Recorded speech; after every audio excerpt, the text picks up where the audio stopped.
어제까지 안전자산의 상징이었던 금이 오늘 아침 길가에 널린 흔한 돌덩이처럼 취급받는다면 여러분은 그 공포를 감당하실 수 있겠습니까? 국제 금시장은 그야말로 아비규환의 현장입니다. 온스당 5,500달러를 돌파하며 영원히 우상향할 것 같던 금값이 단 하룻밤 사이에 4,700달러로 곤두박질 쳤습니다. 하루 만에 14.5%가 증발한 것입니다. 이것은 단순한 가격 조정을 넘어선 경제적 대재앙입니다. 전 세계 투자자들이 모니터 앞에서 머리를 감싸주고 비명을 지르는 소리가 여기까지 들리는 듯합니다. 번쩍이는 황금빛에 가려져 우리가 보지 못했던 거대한 함정이 드디어 그 입을 벌린 것입니다. 이 비극의 시작은 8년 전인 2018년으로 거슬러 올라갑니다. 당시 도널드 트럼프 대통령은 백악관 집무실에서 중국을 향한 무역전쟁의 포문을 열었습니다. 사람들은 그것이 단순한 관세 서업인 줄 알았습니다. 하지만 그것은 거대한 체스판의 첫 번째 수였습니다. 트럼프는 달러라는 무기로 중국의 목을 죄기 시작했고 화웨이를 제재하며 기술적 고립까지 몰아붙였습니다. 중국은 깨달았습니다. 달러 시스템 안에 머무는 한 미국의 소나귀에서 벗어날 수 없다는 사실을 말입니다. 그래서 그들이 선택한 대안이 바로 금이었습니다. 하지만 그 선택이 자신들의 발목을 잡는 족쇄가 될 줄은 꿈에도 몰랐을 것입니다. 금은 누구의 통제도 받지 않는 절대자산이라는 믿음이 중국의 눈을 멀게 했습니다. 중국이 금을 사모으기 시작하자 시장은 열광했습니다. 하지만 그 열기 뒤편에는 썩은 냄새가 진동하는 진실이 숨어 있었습니다. 2020년 6월 중국 후베이성에서 터진 킹골드 스캔들을 기억하십니까? 금 가공 회사인 킹골드가 가짜 금괴를 담보로 은행에서 5조 원이 넘는 돈을 빌린 사건입니다. 그들은 텅스텐 위에 금을 얇게 입혔습니다. 텅스텐의 밀도는 세제곱센티미터당 19.25g으로 금의 19.3g과 소수점 단위까지 비슷합니다. 겉으로 봐서는 신도 속을 만큼 정교했습니다. 이 사건으로 중국산 금에 대한 신뢰는 바닥으로 떨어졌습니다. 경제학적으로 신용이 사라진 자산은 숫자에 불과합니다. 당시 이 사건은 일회성 사기로 치부되었지만 사실은 트럼프가 쥐고 있던 결정적인 카드였습니다. 중국이 달러를 버리고 금으로 도망치려 할 때 그 금 자체가 가짜일 수 있다는 의심의 씨앗을 심어둔 것입니다. 2022년 러시아와 우크라이나 전쟁이 터지자 중국은 더욱 공포에 질렸습니다. 러시아의 달러 자산이 동결되는 것을 보며 중국 인민은행은 18개월 연속으로 금을 매집하는 광기 어린 행보를 보였습니다. 표면적으로는 탈달러화의 승리처럼 보였지만 그것은 트럼프가 설계한 거대한 우리 안으로 스스로 걸어들어가는 꼴이었습니다. 누구도 믿을 수 없는 금의 무게가 중국의 어깨를 짓누르기 시작할 무렵 진짜 폭풍이 다가오고 있었습니다. 2026년 1월 29일 케빈 워시를 지명했습니다. 트럼프 대통령은 차기 연준 의장으로 이 짧은 발표 한 줄이 전 세계 금시장의 숨통을 끊어놓았습니다. 케빈 워시는 과거에 매파로 분류되었지만 지금은 시장 친화적인 비둘기파로 단신한 인물입니다. 시장은 이 인사를 미국 경제의 황금기가 도래했다는 신호로 해석했습니다. 경제가 너무 좋아서 금리를 내려도 물가가 안정될 것이라는 근거 없는 낙관론이 퍼지기 시작했습니다. 이것은 금에게는 사형 선고나 다름없었습니다. 금은 이자도 주지 않고 배당도 주지 않는 자산이기 때문입니다. 경제적 논리로 볼 때 금리는 돈의 가격입니다. 돈의 가격이 싸지는데 경세까지 좋다면 사람들은 굳이 금이라는 피난처에 머물 이유가 없습니다. 주식과 부동산이라는 더 화려한 잔치판이 열렸기 때문입니다. 트럼프는 직접 금을 공격하지 않았습니다. 그저 미국 경제가 너무나도 완벽하다는 환상을 시상에 주입했을 뿐입니다. 투자자들은 순식간에 금을 내던지기 시작했습니다. 특히 중국이 보유한 금이 가짜일지도 모른다는 킹골드의 망령이 다시 살아나며 중국산 금은 시장에서 거래조차 거부되는 사태가 벌어졌습니다. 8년 동안 공들여 쌓아온 중국의 금탑이 모래성처럼 허무하게 무너지기 시작했습니다. 2026년 1월 30일 단 하루 만에 중국이 입은 손실은 가늠조차 하기 어렵습니다. 중국 인민은행이 보유한 것으로 추정되는 3,000톤 이상의 금 가치가 폭락하면서 약 768억 달러, 우리 돈으로 100조 원이 넘는 자산이 허공으로 사라졌습니다. 이는 평범한 국가의 1년 예산과 맞먹는 규모입니다. 중국 전역의 전광판에 빨간색 하락 숫자가 찍힐 때마다 인민들의 한숨 소리는 깊어만 갔습니다. 시진핑 주석이 야심차게 추진했던 탈달러화 전략은 트럼프의 인사발령 한 번에 처참하게 무너진 셈입니다. 이것은 단순한 운이 아닙니다. 트럼프는 2018년부터 중국이 금으로 도망갈 길을 미리 닦아두었습니다. 중국이 금을 사면 살수록 나중에 그 가격을 떨어뜨렸을 때 받는 타격이 커진다는 것을 그는 알고 있었습니다. 마치 사냥꾼이 짐승을 막다른 골목으로 몰아놓고 가장 살이 쪘을 때 방아쇠를 당긴 것과 같습니다.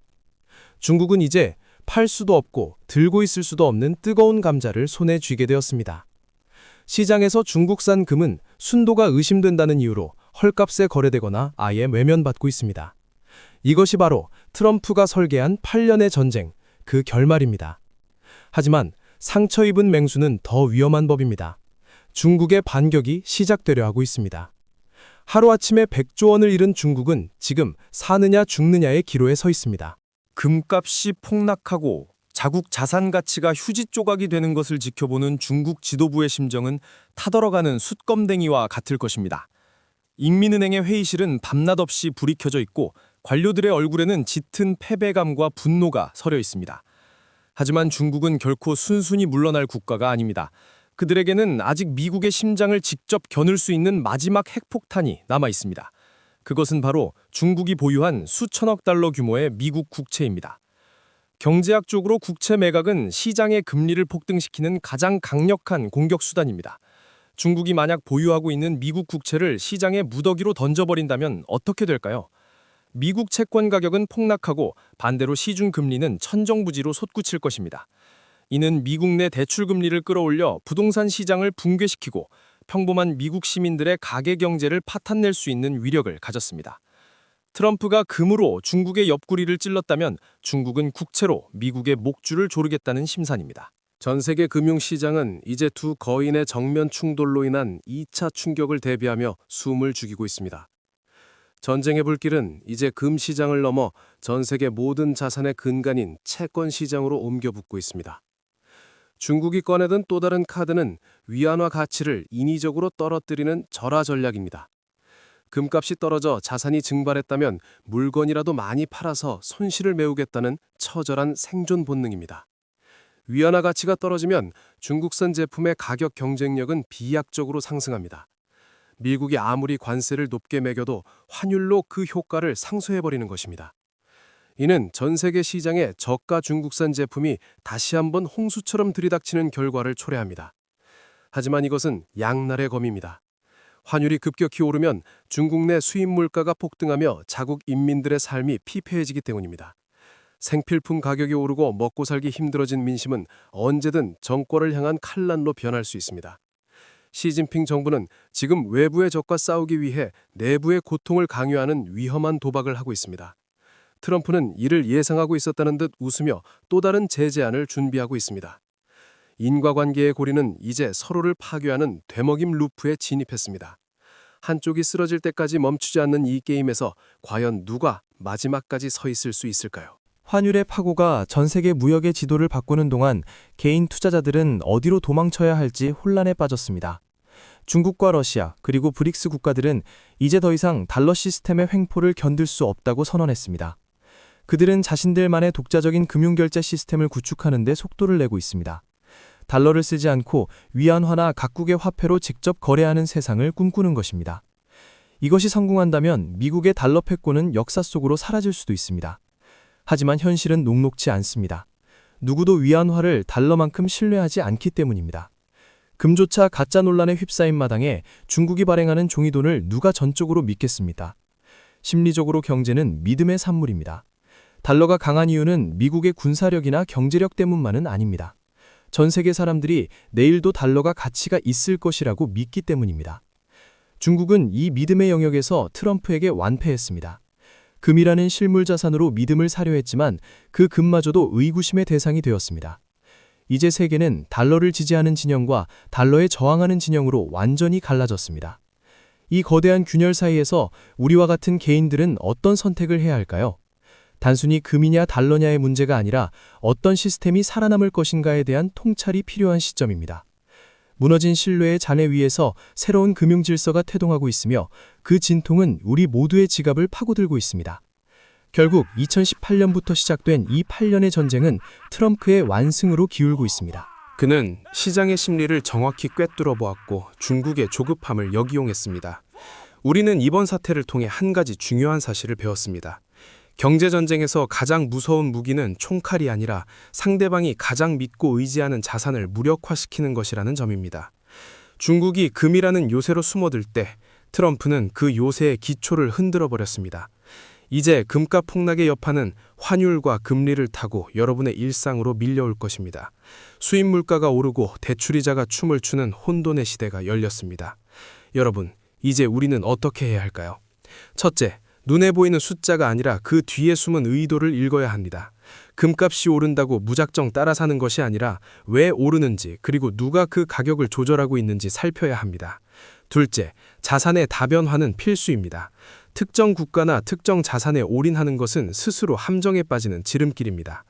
마지막으로 가장 중요한 것은 변화에 적응하는 유연성입니다. 8년 전의 상식이 오늘의 비극이 된 것처럼 오늘의 정답이 내일의 오답이 될 수 있음을 명심하십시오. 트럼프와 시진핑의 거대한 게임은 계속되겠지만 그 판 위에서 살아남는 것은 오직 깨어있는 여러분의 몫입니다. 오늘의 리서치가 여러분의 자산을 지키는 작은 등불이 되었기를 바랍니다. 인간경제학 채널을 도독하시면 남들이 보지 못하는 경제의 뒷면을 가장 먼저 확인하실 수 있습니다. 다음 영상에서 더 깊이 있는 통찰로 찾아뵙겠습니다. 감사합니다.